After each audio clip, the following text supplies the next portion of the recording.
Perbandingan administrasi negara adalah ilmu pengetahuan yang mengkaji sistem pelayanan negara dan penyelenggaraan negara dengan pendekatan perbandingan. Perbandingan ini bertujuan membandingkan pola-pola administrasi dari berbagai sudut pandang, antara lain membandingkan administrasi penyelenggaraan negara sebelum dan sesudah kemerdekaan, perbandingan administrasi tradisional dan modern, perbandingan administrasi negara monarki dan republik, dan sebagainya. Fungsi ilmu perbandingan administrasi negara diantaranya yaitu yang pertama, memberikan penjelasan tentang macam hasil analisis perbandingan secara sistematis, sehingga dapat dikembangkan menjadi suatu disiplin ilmu yang kebenarannya dapat dibuktikan dan bermanfaat bagi kepentingan perbandingan yang dimaksud. Yang kedua, memberikan tolak ukur dan penilaian dalam arti yang luas atas setiap kebijaksanaan pemerintah dan untuk mengetahui secara pasti tentang berbagai masalah dan kesulitan yang dihadapi oleh pemerintah di dalam memenuhi kebutuhannya. Mempelajari perbandingan administrasi negara berguna untuk hal-hal berikut. 1. Mencari perbedaan-perbedaan yang terdapat dalam administrasi negara masing-masing. 2. Mencari dan menemukan sistem administrasi negara yang paling efektif dalam mencapai tujuan bernegara. 3. Mencari dan menemukan sistem yang paling tepat untuk digunakan dalam menjalankan kebijaksanaan negara. 4. Memperoleh gambaran yang menyeluruh tentang kebaikan dan kebutuhan masing-masing administrasi negara. 5. Mencari metode guna mempelajari kesalahan atau kelemahan dalam administrasi negara sendiri. 6. Mencari alat analisis mengapa administrasi negara yang satu berhasil dan mengapa administrasi negara yang lainnya mengalami kegagalan. 7. Memperoleh bahan-bahan guna kepentingan studi lebih lanjut. Menurut Dharma Hadi 1989, tujuan utama ilmu perbandingan administrasi adalah mengambil manfaat dari sistem yang dimiliki oleh negara lain, kemudian mengkombinasikan dengan sistem yang kita miliki dan menerapkannya dalam kehidupan bernegara. Menurut Sondang Pesiagian, tahun 1886 adalah tahun lahirnya gerakan scientific management yang dipelopori oleh Frederick Winslow Taylor. Dan pada tahun itulah ilmu administrasi muncul.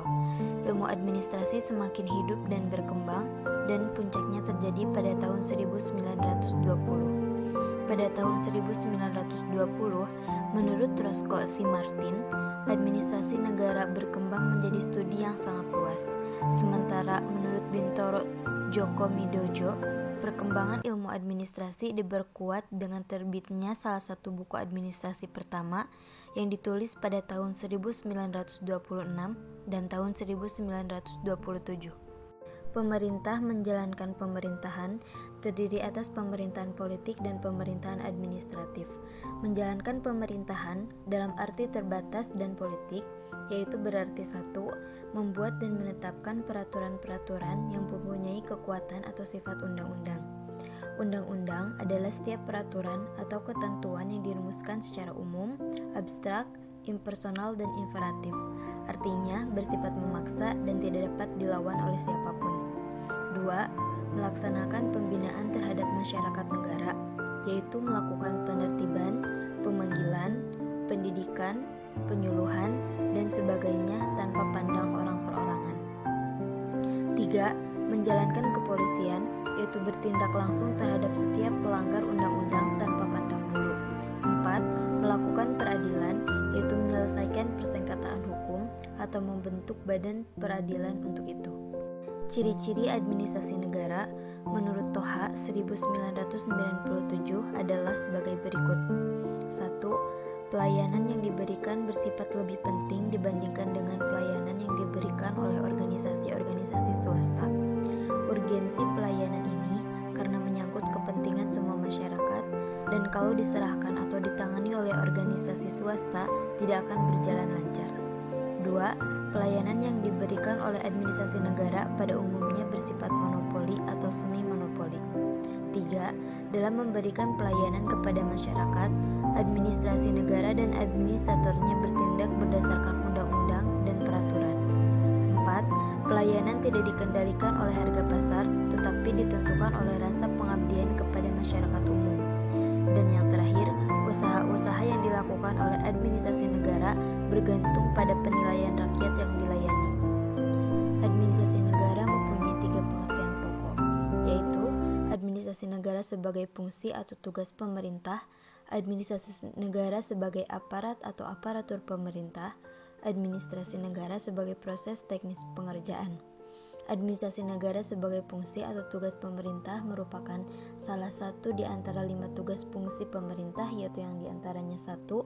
Menegakkan persatuan dan kesatuan administrasi dan teritorial. 2. Mengembangkan kebudayaan nasional di atas kebudayaan kesukuan dan kedaerahan. Ketiga, pemerintahan yang terdiri atas perundang-undangan, pembinaan masyarakat negara, kepolisian dan peradilan.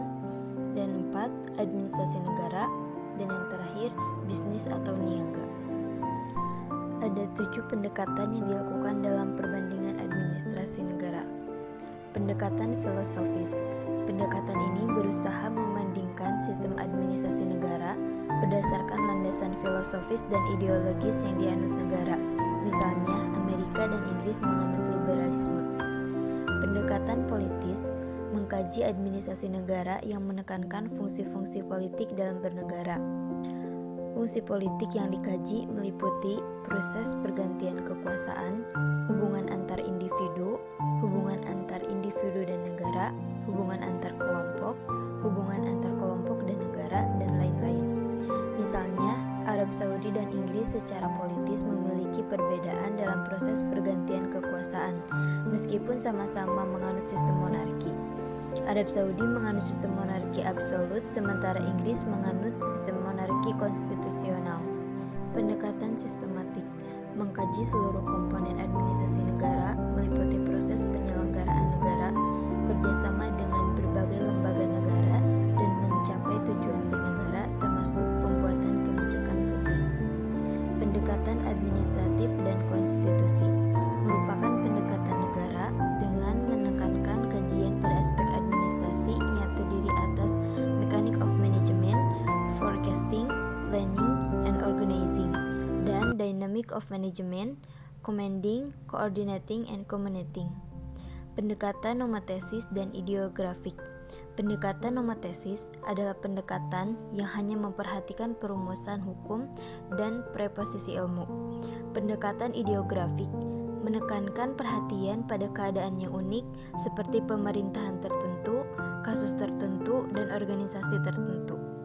Pendekatan ekologis dalam administrasi negara merupakan pendekatan yang dikaitkan dengan lingkungan tempat atau wilayah yang diduduki negara, misalnya struktur ekonomi dan struktur sosial. Pendekatan perilaku dalam mempelajari administrasi negara berkaitan dengan kebudayaan suatu negara, kebudayaan sosial, dan seluruh faktor yang terkait di dalamnya, misalnya keyakinan agama.